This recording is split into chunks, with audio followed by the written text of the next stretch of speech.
So I'm sitting there earlier on today and I'm having a quiet time reading the Bible. I've got a really good friend's devotion and I'm sitting there communing with God. It was quite good. And the dehumidifier that we have, it's whirring away in the background.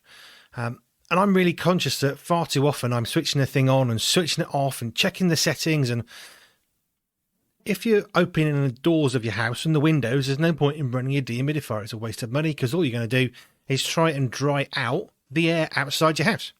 So yeah, turn it off. But in our last home, we had a really shockingly bad situation with mold and damp and rising damp and damp from the ceilings, and it was really horrendous. So we bought this dehumidifier for our last house, actually, and just to try and control moisture levels. But we actually bought a really good one. We got some great advice, and we bought one where you set the humidity level that you want to have. The manual says 55% is a good one, so we set it to 55%. You switch it on, and you walk away. And you only come back to that dehumidifier if you need to empty the bucket of water.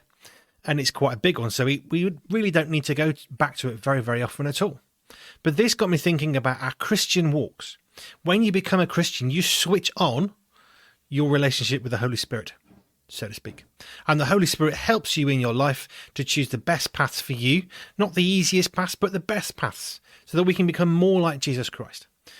But just like the control panel on my dehumidifier, how often do I, kind of trust the Holy Spirit and sort of trust God, but end up fiddling with that control panel and trying to make sure, is it really the right thing? And it's working a lot and it should be off by now. Maybe it should be on. And actually what I need to do with my dehumidifier is to trust that there's a designer that's created a really good system that works really well, which is why we bought it.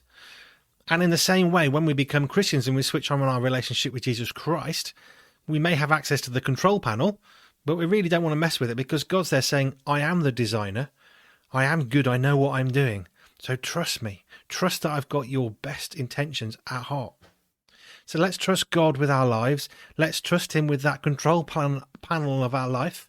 Let's not fiddle about with it because we think we know better. And let's trust that master designer who's developed this amazing system to help us walk the path that he wants us to walk so we can become more like him.